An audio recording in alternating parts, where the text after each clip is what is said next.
పాలమూరు జిల్లా మహబూబ్ నగర్ నుంచి వచ్చినటువంటి సాయి భక్తులు, అక్క చెల్లెళ్ళు, అన్నదమ్ములందరికీ కూడా హృదయపూర్వకమైనటువంటి సాయిరాం.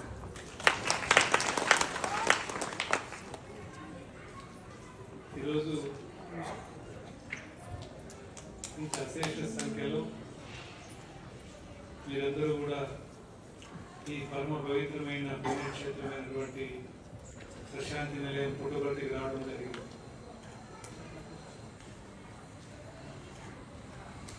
ఇలాంటి ఒక దివ్యమైన క్షేత్రానికి,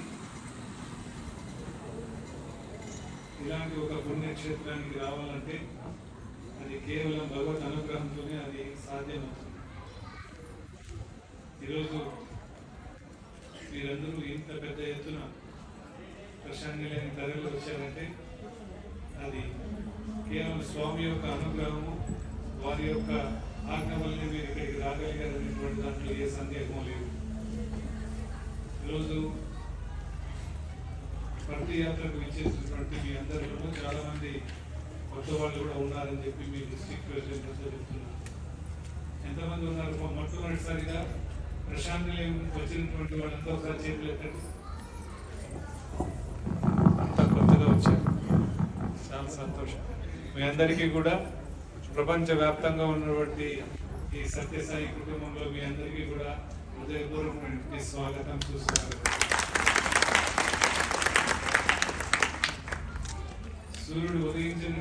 సూర్యుడు అస్తమించిన సామ్రాజ్యం బ్రిటిష్ వారు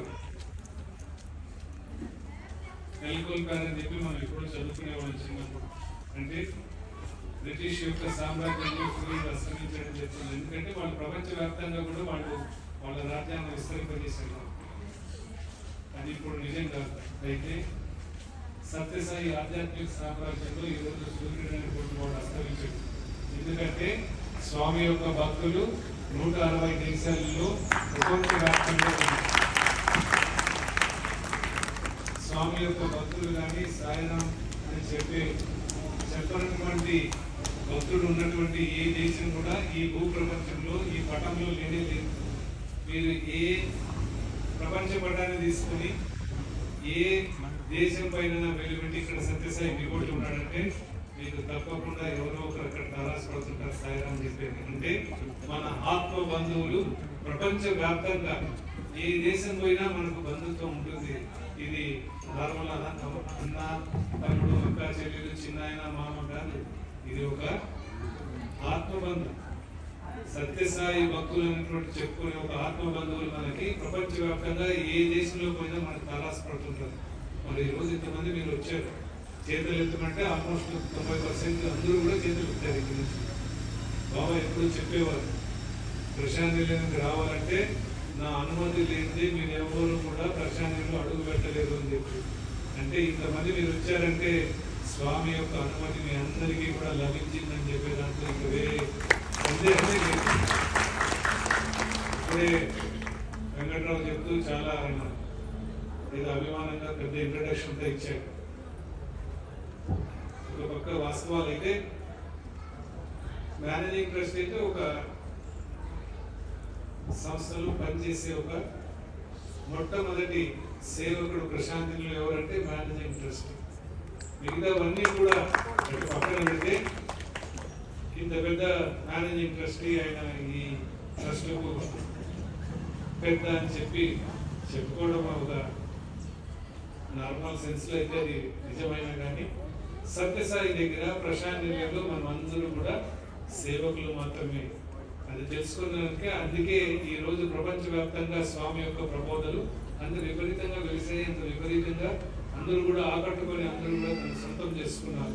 ఎక్కడెక్కడో స్వామి యొక్క సంస్థలు పనిచేస్తూ ఎంతో మందికి అవి ఆధారంగా నిలబడుతున్నాయి. కొన్ని వేల లక్షల మంది, కోట్ల మంది ఈరోజు సత్యసాయి సెంటర్స్ లో కానీ, సత్యసాయి సమితిలో కానీ, సత్యసాయి భజన మండలిలో కానీ, సత్యసాయి బాల వికాస్ లో కానీ, సత్యసాయి ఈహెచ్పి ప్రోగ్రామ్స్ లో కానీ అనేక సేవా కార్యక్రమంలో పాలు పంచుకుంటూ వాళ్ళు చాలా మంది వాళ్ళు గుళ్ళకు పోయే అవకాశం ఉండకపోవచ్చు, లేక వాళ్ళకు పోయే ఒక మనసు ఉండకపోవచ్చు. ఎలాంటి వారైనా కానీ సత్యసాయి యొక్క సంస్థలతో వాళ్ళు చేరి సేవ చేయడం. మానవ సేవయే మానవ సేవ అన్నారు. లవ్ ఆల్ సర్వ్ ఆల్ అని చెప్పారు. సేవ చేయడం ద్వారా ఒక ఆధ్యాత్మిక మనలో మనం పెంచుకునేకి అవకాశం ఉందని చెప్పి ఈ ప్రపంచానికి చాటి చెప్పిన ఒక మహనీయుడు భగవాన్ శ్రీ సత్యసాయి బాబా. ఈరోజు ఆధ్యాత్మికతను సేవా రూపంలో పంచిన స్వామి ఎవ్వరు ఎక్కడ కానీ చేసిన దాఖలాలు లేదు. ఊరికి ఆధ్యాత్మికం చెప్తుంటారు, అది చేయండి ఇది చేయండి అని చెప్తుంటారు. ఆధ్యాత్మికం అంటే తోటి వాళ్ళని ప్రేమించండి, తోటి వాళ్ళకి సేవ చేయండి, పేదలకు మీరు సాయం చేయండి, ఎవరైనా అవసరం ఉన్న వాళ్ళకి చేయుతనివ్వండి. మీరు అదే ఆధ్యాత్మికత మీకు పెంపొందుతుంది, అదే నిజమైనటువంటిది. ప్రతి ఒక్కరిలోనూ భగవంతుడు ఉన్నాడు. మీరు ఎవరిని సేవించినా భగవంతుని సేవించినట్లే. కాబట్టి ఈరోజు మనము అనేక దేవాలయాలు పోతుంటాం. ఒక రాయిని మనము ప్రతిభగా తీర్చిదిద్ది ఆ విగ్రహాన్ని అక్కడ ప్రతిష్ఠించి మనం మొక్కుతున్నాం. అదే ఒక రాయిలోని ఒక భాగాన్ని అదే గుడికి మెట్లుగా కింద తయారైతే దాన్ని తొక్కుతున్నాం. ప్రతిభగా మారిన దాన్ని మొక్కుతున్నాం, మెట్లుగా మారిన దాన్ని తొక్కుతున్నాం. రాయి ఒకటే అయినా కానీ అదే చేస్తున్నాం. అంటే మన భారతీయుల యొక్క సంస్కృతి ఏంటంటే మనం చెట్టులోను పుట్టలోను ఆవులోను ప్రతి చోట రాయిలోను ప్రతి దాంట్లో మనము దేవుడిని చూసుకుంటూ వచ్చినటువంటి ఒక గొప్ప సంస్కృతి భారతీయ సంస్కృతి. అయితే బాబా ఏం చెప్పారంటే మీరు కేవలం అక్కడే నిలబడిపోకండి, పాము ఉన్నటువంటి నాగలకు పోయి పాలు వస్తున్నాం. అదే నిజమైనటువంటి సర్పం ఎదురైతే కట్టి తీసుకుని కొట్టి చంపేస్తాం. చాలా చోట్ల అవుతుంటుంది కదా, ఆలోచించుకుంటే ఒకసారి తెలుస్తుంది. నాగలు పోయి రాయితో చేసినటువంటి నాగలికి పాలు పోసి ప్రదర్శన చేసి పూజేసి వస్తున్నాం. అదే నిజమైన సర్పం మనకి ఎదురైతే మన వాళ్ళు కూడా కట్టితో కూడా చంపేస్తామని ఒక ఆలోచన వస్తుంది. అదే నందిని నందిని పోయి మొక్కుతున్నాం. అదే నంది బయట కనపడితే దాన్ని పొద్దు నుంచి రాత్రి దాకా పని చేయించి నాగంతో చూయించి చేస్తున్నాం. బాబా ఏం చెప్పారంటే ఆ వ్యత్యాసాన్ని మనం కనుక్కోవాలి. అది చేసేదాన్ని ఒకదాన్ని ఏమో పూజిస్తున్నాం, ప్రాణం లేని దాన్ని పూజిస్తున్నాం, ప్రాణం ఉన్నవాన్ని మనం ఇబ్బంది పెడుతున్నాం. అది తప్పు. తోటి మానవుల్లో ప్రతి ఒక్కరిలోనూ ఉన్నది భగవంతుడు అనేటువంటిది ఎప్పుడు కూడా మర్చిపోకండి అని చెప్పినటువంటి మహానుభావుడు భగవాన్ సత్యసాయి బాబా. అయితే ఈరోజు విపరీతమైన ధోరణులు మొదలయ్యాయి. మనం ఎవరిని ప్రేమించాలి, ఎవరిని ద్వేషించాలి అనే దాన్ని వదిలేసి కేవలం ద్వేషించడమే మానవుడు ఒక తన యొక్క స్వభావంగా తయారు చేసుకుంటున్నాడు. అది అందుకే ఈరోజు ప్రశాంతత లేకుండా ఈరోజు ప్రపంచవ్యాప్తంగా ఎందుకు వస్తున్నారు ఇలాంటి ఒక క్షేత్రాలకి? గుళ్ళు అంతా ఫుల్ హౌస్ఫుల్ నడుస్తున్నాయి. ఎందుకు? ఎక్కడ పోయినా లైట్లు ఉన్నాయి. ఎక్కడంటే టీవీ దొరక ఆరాటపడుతున్నా మనకి ప్రశాంతత కొరవైంది. పడుకుంటే సరిగ్గా నిద్ర రావడం లేదు. చిన్న వయసులోనే అనారోగ్య పాలవుతున్నాం. ఇవన్నిటికి కారణం ఏంటి? మనస్సును మనము ప్రశాంతంగా ఉంచుకోకపోవడం వల్లే ఇవన్నీ జరుగుతున్నాయి. మనసు చిత్తం ఎప్పుడైతే ప్రశాంతంగా ఉంటుందో ఆరోగ్యం బాగుంటుంది, మనం చెప్పే మాట తీరు బాగుంటుంది, మనం చేసే పని బాగుంటుంది. ఎప్పుడైతే మనస్సు వికలంగా తయారవుతుందో, మనస్సు అపవిత్రంగా తయారవుతుందో, ఆలోచనలు శుద్ధమైనటువంటి ఆలోచనలు రావో, అప్పుడే మనం అన్ని కూడా లేనిపోని సమస్యలు కొని తెచ్చుకుంటాం. ఏ పనికైనా చూడండి, ఈ ప్రపంచంలో ఎవరు కూడా ఏ పని కూడా ఊరికట్లు చేసేది. ఫస్ట్ ఒక ఆలోచన వస్తుంది, ఆ ఆలోచనే మనం ఇంప్లిమెంట్ చేస్తాం, ఆ ఆలోచనే కార్యరూపం దాల్చేదాకా చేస్తాం. కాబట్టి ఏ పని జరిగినా దాని వెనుకలో ఒక ఆలోచన ఉందనేటువంటిది మాత్రం మర్చిపోకూడదు. ఆ ఆలోచన మంచిదైతే అది ఒక మంచి కార్యంగా అది పరివర్తింప జరుగుతుంది. అదే ఆ ఆలోచన చెడ్డదైతే అది చెడ్డ కార్యంగా తయారవుతుంది. కాబట్టి మన ఆలోచనలు మనము మార్చుకోవాలని చెప్పే బాబా ఎప్పుడు చెప్పేవాడు. మనసు నీది మంచిదైనా ఈ రోజు నువ్వు ఏదైనా సాధించగలవు. అదే మనసు అది చెడ్డదైతే నిన్ను నువ్వు కోల్పోతావని చెప్పి బాబా ఎన్నోసార్లు చెప్తూ వచ్చారు. స్వామి యొక్క ఆ ప్రబోధన వల్లే ఈ రోజు ప్రపంచంలో ఇంతమంది ఉత్తేజితులై ప్రశాంతంగా రావడం కానీ సేవలు సల్పడం కానీ జరుగుతుంది. కాబట్టి మనసును పరిశుద్ధంగా పెట్టుకోవాలి. మనసును మనము కాబట్టి ఏం చేయాలి? మరి పరిశుద్ధంగా చేయాలంటే ఏం చేయాలి? పుట్టుగానే ఎవరు చెడిపోలేదు కదా. చిన్న బిడ్డ ఏం తెలుస్తుంది? అవి రాను పరిసరాలను బట్టి, కుటుంబంలో ఉన్నటువంటి పరిస్థితులను బట్టి, ఆ చుట్టుపక్కల స్నేహితులను బట్టి అవి అలవాటు చేసుకుంటాయి. కొన్ని ఆలోచనలను అవి పెంపొందించి చేసుకుంటాయి. కాబట్టి స్వామి అన్నారు, tell me your company, I shall tell you what you are. నీ స్నేహితుడు ఎవరో నువ్వు చెప్పు, నువ్వు ఎలాంటి వాడో నేను చెప్తాను అన్నాడు. కళ్ళు తాగేవాడిని అంటే నువ్వు పోతే ఏమవుతుంది, నేనేమంటారు, నువ్వు కూడా చెడిపోయినావు అని అంటారు. దొంగ పిక్ పాకెట్ చేసేవాడితో నువ్వు కూర్చుంటే ఏమవుతుంది, నువ్వు కూడా దొంగతనాలు చేసేవాడు అంటాడు. అదే ఒక మంచి డాక్టర్తో కూర్చున్నాడు అనుకోండి, ఆయన మంచి సర్కులు తప్ప అంటారు. లేదా మనం మాట్లాడుకుంటుంటాం. అదే ఒక మంచి ప్రొఫెసర్తోనూ మంచి వ్యక్తితోనూ సమాజ సేవ చేసే వాళ్ళతో ఉన్నప్పుడు ఏమంటారు, అతనికి మంచి స్నేహితులు ఉన్నారు, మంచి వాళ్ళు ఉన్నారు, చుట్టూ బాగుంది, అతని సర్కిల్ బాగుంది అని అంటుంటారు. కాబట్టి tell me your company I shall tell you. మనము మంచి వారి సంగత్వము, సత్సంగత్వమే మనకు ఉండాలి. ఎప్పుడు కూడా దుష్టులతో చేస్తే దురాలోచనలే వస్తాయి. మంచి వారితో చేసినప్పుడే మంచి ఆలోచనలు. దుష్టులతో చేసినప్పుడు వాళ్ళ ఆలోచనలు మన పైన రుద్దుతుంటారు. కాబట్టి అందుకే స్వామి అన్నారు ఏబిసి ఆఫ్ లైఫ్. ఏంటి ఏబిసి అంటే, అవాయిడ్ బ్యాడ్ కంపెనీ, తేజ దుర్జన సంపర్కం, భయ సాధు సమాగమం, కురుహితం అహోరాత్రం అన్నారు. అంటే తేజ దుర్జన సంపర్కం, run away from bad company.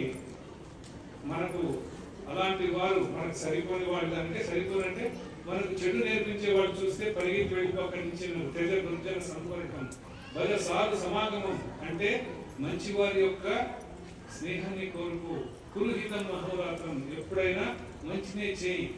స్వామి ఎప్పుడు చెప్పేవారు, ఏం చెప్పారు స్వామి, హెల్ప్ ఎవర్ హర్ట్ ఎవర్. అంటే మంచినే ఎప్పుడు చేయాలి, హెల్ప్ ఎవర్ ఎప్పుడు కూడా ఇతరులకి సహాయం చేయండి, హర్ట్ ఎవర్ అంటే ఎవరిని బాధించకండి. మీకు ఒకవేళ హెల్ప్ చేసేకి మీకు చేత కాకపోతే ఊరికైనా ఉండండి, అయితే ఎవరిని బాధించకండి అని చెప్పి స్వామి ఎన్నో ఉపన్యాసాలు చెప్పారు. ఈరోజు మహబూబ్ నగర్ జిల్లాలో వాటర్ ప్రాజెక్ట్ గురించి కూడా చెప్పారు. అక్కడ మహబూబ్ నగర్ అయితే, గోదావరి జిల్లాలో అయితే, సత్యసాయి జిల్లాలో అక్కడ వాటర్ ప్రాజెక్ట్స్ అంతా చేశారు. అయితే మీరు ఇంతమంది ఈరోజు వచ్చారు, మరి ఎంతమందికి వాటర్ ప్రాజెక్టులు వాటర్ వస్తుందో తెలియదు, కానీ చాలా గ్రామాలు వస్తుండొచ్చు, మీరు ఎవరో తెలియదు, ఆయనకి ఏం సంబంధం లేదు, మొదటిసారి పుట్టబెట్టుకు వస్తున్నారు. మరి మీకు ఇలాంటి ఒక వసతి కల్పించాలని ఎందుకు సంకల్పించారు? ఒకవేళ ఎవరో మీరు రాదు, మీరు ఎవరు తెలియదు, మీరు ఇక్కడికి మీరు రాలేదు, మరోసారి వచ్చారు అంటే, అయితే వారు చేసినటువంటి ప్రాజెక్ట్ మీరు మీకు అందుతుంది అంటే అది. అందుకే స్వామి అన్నారు, ప్రేమ అనేటువంటి దానికి కండిషన్ లేవు, నీ నా బలాలు లేవు, భగవంతునికి అందరూ బిడ్డలే. ఒకసారి ఇలాంటి మన వెంకటరావు లాంటి ఆయన అందరినీ ఇలాంటి మహబూబ్ నగర్ జిల్లా నుంచి అందరినీ కొత్త వాళ్ళని తీసుకొచ్చి స్వామి దగ్గర పోయి చెప్పారట, స్వామి అంతా కొత్త వాళ్ళని తీసుకుని వచ్చారంటే, సరేరా నీ కొత్త వాళ్ళు, నాకు ఎవరు కొత్త వాళ్ళు లేరు, నాకు అంతా పాత వాళ్ళే అన్నారట. భగవంతునికి ఎవరు కొత్త వాళ్ళు ఉండరు, భగవంతునికి అందరూ కూడా పాత వాళ్ళే. మన జీవితాలు కాబట్టి భగవంతునికి ఎప్పుడు పాత వాళ్ళే. మనకు మన పుట్టుకతోనే మనకు దేవుడు మనకి తెలిసే ఉంటుంది, దేవుడికి అన్ని తెలిసే ఉంటాయి, సర్వాంతర్యాన్ని. కాబట్టి కొత్త వాళ్ళు అనేటువంటిది మాకు ఉంటుంది, ఎందుకంటే మేము మొదటిసారిగా చూస్తున్నాం, మీరు మమ్మల్ని మొదటిసారి చూస్తున్నారు, ఒకరికొకరు కొత్త అనిపిస్తుంది. కానీ దేవుడికి ఎవరు కూడా కొత్త వాళ్ళు ఈ భూ ప్రపంచంలో లేరు, అందరూ దేవుని బిడ్డలే, దేవుని యొక్క అంశమే. బీజమాం సర్వభూతానం, ఒక నా అంశమే అందరిలోనూ ఉన్నది అని చెప్పి బాబా ఎప్పుడు చెప్పేవారు, భగవద్గీతలో కూడా చెప్పారు అదే మాట. కాబట్టి అందరినీ ప్రేమించేది, అందరినీ ప్రేమించంటే అదే దేవుడు అందరిలో ఉన్నాడు. కాబట్టి సర్వదేవతా నమస్కారం కేశవం ప్రతిష్ఠితి. ఎవరిని నీవు ఏ దేవుని కనుక ఏ మనిషిని మీరు పూజించినా సర్వదేవతా నమస్కారం కేశవం ప్రతిష్ఠితి. ఎవరికి మీరు దండం పెట్టినా దేవునికే చేరుతుంది. మళ్ళీ ఇంకొక మాట చెప్పారు, సర్వదేవతా తిరస్కారం కేశవం ప్రతిష్ఠితి. మీరు ఎవరిని ఇబ్బంది పెట్టినా, ఎవరిని తిరస్కరించినా, ఎవరిని క్రిటిసైజ్ చేసినా అది ఎక్కడికి చేరుతుంది, తిరిగి ఆ దేవుడికే చేరుతుంది. నమస్కారం ఒకటే చేరదు, మీ తిరస్కారం కూడా చేరుతుంది అని చెప్పారంటే, మంచి చేసినా చెడు చేసినా రెండు మనం దేవుడికే చేరుతాయి. కాబట్టి అది మనం మనసులో పెట్టుకొని మనం అందరూ కూడా మన జీవితాన్ని సాగించాలి. ఈరోజు అసూయలు ఎక్కువైపోయినాయి. పక్క ఇంట్లో పెద్ద టీవీ ఉందంటే, 45 ఇంచుల టీవీ ఉందంటే ఇంట్లో గొడవ స్టార్ట్ అవుతుంది. లేదా మనకు 52 ఇంచుల టీవీ కావాలా అంటారా లేదా, అంటున్నారా లేదా, అంటున్నాం. వాళ్ళ ఇంట్లో మంచి రెఫ్రిజిరేటర్ సింగిల్ డోర్ ఉందంటే మన ఇంట్లో డబుల్ డోర్ కావాలంటున్నాం. పక్కోడు చిన్నది మారుతి 800 కార్ తెచ్చాడంటే మనమేమంటున్నాం, నేను కొంచెం 1000 అంటే చూడు పెద్ద కారు కావాలంటున్నారు, డిక్కీ కావాలంటున్నారు. అన్ని వాళ్ళకి 2 బెడ్రూమ్లు ఎందుకు కట్టుకున్నారంటే మనకు 3 4 అంటే అన్ని పోటీ. దానివల్లే మనకు అశాంతత బయలుదేరుతుంది ఇందులోను. ఎవరితో పోటీ ఎందుకు? నీకు దేవుడు ఇచ్చిన దాంట్లో మనం తృప్తిగా ఉన్నామని, బాగా ఉండాలని కోరుకుంటే నువ్వు ఇంకా అభివృద్ధి అవుతుంటావు. ఎప్పుడు ఇతరుల గురించి ఆలోచిస్తూ మనకి అలా అశాంతికి లోన్ అవుతుంటే ఎవరు అశాంతికి లోన్ అవుతున్నారు? మనమే అవుతున్నాం. దానివల్ల అనారోగ్యాలు, దానిపైన బీపీలు, దానిపైన షుగర్లు చిన్న చిన్న వయసులోని ఇవన్నీ వస్తూ చేరుతున్నాం. కంపారిజన్ చేసుకోకూడదు ఒకరికొకరు. మనం వాళ్ళతో వీళ్ళతో మనము చూసుకొని మన యొక్క ప్రశాంతత మనం చెడు కొట్టుకుంటున్నాం అనేది అది చాలా దురితక్కువ పని. మనకెందుకు? వాళ్ళ ఎవరెవరి జీవితాలు మనకు పెద్ద ఇల్లు కనపడుతుంటాయి. నా దగ్గరికి కోటేశ్వర్లు ఇక్కడ స్వామి దర్శనానికి పెద్ద పెద్ద వాళ్ళు వస్తారు. 500 కోట్లు 1000 కోట్లు బ్యాంకులో ఉన్న ఆసాములు వస్తుంటారు. వాళ్ళు చెప్పే ప్రాబ్లమ్స్ విని కన్నీళ్ళు పెట్టుకుంటే అసలు ఆశ్చర్యం అవుతుంది. డబ్బేగిన అన్నిటికి అన్ని ప్రాబ్లమ్స్ కి అదే మూలం అయితే, అదే సాల్వ్ చేయగలిగితే, అదే ఒక మార్గాన్ని చూపగలిగితే వాళ్ళకి డబ్బు ఉంది. ప్రపంచంలో ఏదైనా కొనుక్కోగలరు. ఎందుకు వస్తున్నారు దేవాలయం? ఎందుకు వస్తున్నారు స్వామి దగ్గరికి? ఎందుకు వస్తున్నారు అక్కడ వచ్చి కూర్చొని స్వామి మాకు ఏదైనా మార్గం చూపించండి? డబ్బు కొలవలేదు వాళ్ళకి. కాబట్టి డబ్బు ఉంటేనే అవుతుంది అనేది ఏం లేదు. మానసిక ప్రశాంతత అనేటువంటిది ఒక దేవుని యొక్క సన్నిధిలోనే దొరుకుతుంది అనేటువంటిది మాత్రం అందరూ కూడా గుర్తుపెట్టుకోండి. దేవుని యొక్క సాన్నిధ్యంలోనే అది సాధ్యమవుతుంది. ఎవరికైనా అవర కుబేరునికైనా దేవుని సాన్నిధ్యానికి వస్తేనే వాళ్ళకు మనసులో ప్రశాంతత. అది అందరికీ ఒక ఎంత నువ్వు సక్సెస్ఫుల్ కా, ఎంత ఏమైనా కా, ఒక టైంలో ఏం సాధించామనేటువంటిది మనకి ఒకసారి ఒక ప్రశ్న మనకు ఎదురవుతుంది. ఎందుకంటే మనకు ఈ శరీరం అనేటువంటిది వయసు అవుతుంటుంది. ఈ చిన్న వయసులో ఉన్నప్పుడు ఉన్నటువంటి ఎనర్జీ ఉండదు. మనం ఈ శరీరం ఓల్డ్ అయితే వస్తుంది. మామూలుగా మన వెహికల్స్ ఉంటాయి కదా, ఒక మోటార్ బైక్ ఉంటే ఏమవుతుంది? ఒక 5 ఏళ్ళ తర్వాత ఎట్లుంటుంది మోటార్ బైక్? బాగా తగ్గిపోతుంది, స్పీడ్ పోదు, రిపేర్లు వస్తుంటాయి. అట్లా దేహం కూడా దేహో దేవాలయో ప్రభుత్వ దేవో దేవ సనాతన అంటే ఈ దేహం కూడా ఒక దేవాలయం. ఎలాంటి దేవాలయం? నడిచే దేవాలయం. ఆ దేవాలయంలో దేవుడు ఉన్నాడు. ఇది నడిచే దేవాలయం. ఇది ఒక వెహికల్. దేహం కూడా ఒక వెహికల్ అంటే ఒక బండి. అది కూడా మూవ్ అవుతుంటుంది. దానికి కూడా ఓల్డ్ అవుతుంది, దానికి ఏజ్ అవుతుంది, దానికి రిపేర్ చేయాలి, సర్వీస్ చేయాలి, అన్ని చేయాల్సిందే. ఒక 60 ఏళ్ళు వచ్చినాయంటే మోకాలు నొప్పులు వస్తాయి, మళ్ళీ సర్వీస్ చేసుకోవాలి. అన్ని ఇంకా ఎన్ని రకాలు ఉంటాయి. పండ్లు పోతాయి, పండ్లు వేసుకోవాలి, కళ్ళకు అద్దాలు వస్తాయి, కళ్ళు ప్రతిదీ కూడా అన్ని రిపేర్లు వస్తాయి. మరి ఆ రిపేర్లు వచ్చినప్పుడు అప్పుడు పోయి చేసుకోవాలి. స్వామి అన్నారు, అప్పుడు పోయి మీరు దేవుడా దేవుడా అని మొదలు పెడితే కూర్చొని చేయడానికి కూడా మనకు నడుము అవి సహకరించు. కాబట్టి చిన్న వయసులో నుంచి దైవం యొక్క నామస్మరణాన్ని మీరు అలవర్చుకోండి అని చెప్పి స్వామి అందుకే ప్రపంచవ్యాప్తంగా ఉన్న యువతకు కానీ చిన్నపిల్లలు కానీ స్వామి స్కూళ్ళు కాలేజీలు తయారు చేసి మంచి పౌరులుగా తయారు దిద్దాలని చెప్పి వారు ఇవన్నీ కూడా చేస్తూ వచ్చారు. మరి చిన్న వయసులోనే నుంచి ఉంటేనే వచ్చేది. 70 ఏళ్ళప్పుడు రామారావు అంటే అది పట్టదు, ఒంటికి పట్టదు, అంత ఈజీ కాదు. ఎందుకంటే వాళ్ళు పట్టినా మనకి బీపీ ఉంటుంది, మనం టాబ్లెట్ వేసుకోవాలి, మనకు షుగర్ ఉంటుంది, మళ్ళీ పొద్దున్న టాబ్లెట్ వేసుకోవాలి. దీనిలో మీదే ధ్యాస ఉంటుంది మనకు సరిగా ఒక 10 నిమిషాలు కూర్చోవాలంటే నడుములు వస్తాయి, ఎన్ని ప్రాబ్లమ్స్ ఉంటాయి. కాబట్టి స్వామి చిన్న వయసు నుంచి మీరు కానీ మీ పిల్లలు కానీ ఇచ్చే గొప్ప ఆస్తి ఏంటంటే ఒక ఆధ్యాత్మికంలో వాళ్ళని ప్రవేశపెట్టడమే ఒక గొప్ప ఆస్తి. వాళ్ళకు మీరు బిల్డింగ్ ఇవ్వచ్చు, బిజినెస్ ఇవ్వచ్చు, అన్ని ఇవ్వచ్చు, అయినా దాంతో పాటు మంచి సంస్కారం ఇవ్వడమే తల్లిదండ్రులకు పిల్లలకి ఇచ్చే ఒక గొప్ప ఆస్తి అవుతుంది. కాబట్టి అలాంటి దాంట్లోనే మనము సాధ్యపడేటట్టు చేయాలి. అప్పుడు అలా ఎలా సాధ్యమవుతుందంటే ఇలాంటి గొప్ప పుణ్యక్షేత్రాలు రావడం, వాళ్ళని తీసుకొని రావడం. ఎక్కడైనా కానీ ఒక భగవత్ క్షేత్రాలకి దివ్య క్షేత్రాలకు మనం వెళ్ళినప్పుడు అక్కడ ఉన్నటువంటి వైబ్రేషన్స్ మనకు తగిలి ఎప్పుడో ఒకసారి అది మనకి ఉపయోగపడుతుంది. వాళ్ళలో మార్పు కలిగే ఒక అవకాశం ఉంటుంది. ఈరోజు మనం అసలు పెంచుకుంటున్నాం, ఏదో ఒక ఖర్చెంతుంది. ఇప్పుడు ఎలా తయారైపోయినారంటే అందరూ కూడా సర్వసంగ పరిత్యాగులయ్యి మేము సన్యాసులు అన్నా కానీ వాళ్ళలో కూడా అసూయలు బయలుదేరుతున్నాయి. ఒక ఖర్చెంతుంది ఏంటంటే ఒక ఒక సన్యాసి ఒక నదికి ఈవలో ఉండి ధ్యానం చేస్తున్నాడు, రథపోలి బాగా తపస్సు చేస్తున్నాడు. అతనికి ఎప్పుడు తిరుగుతుంటే అవతల ఆ ఒడ్డు పైన అవతల కూడా ఒక సన్యాసి కనపడ్డాడంట, ఆయన కూడా తపస్సు చేస్తున్నాడు. ఇద్దరు తపస్సు చేస్తున్నారు. ఎందుకు? దేవుణ్ణి ప్రత్యక్షం చేసుకోవాలి, ఇద్దరు తపస్సు చేస్తున్నారు. సో దేవుడు ఒకసారి ఆయన ప్రత్యక్షమే ఉండేది, పర్లేదు పోతున్న వాళ్ళు పాపం మీద ఇబ్బంది. సో ప్రత్యక్షమై ఏం కావాలని నీకు అన్నాడు. ఏం కావాలని బట్టి ఏం చెప్పాలి? అప్పుడు ఏం చెప్తాం మనము? మన కోరిక లేదో అడగాలి కదా. ఆయన కోరికలు అడగలేదంట.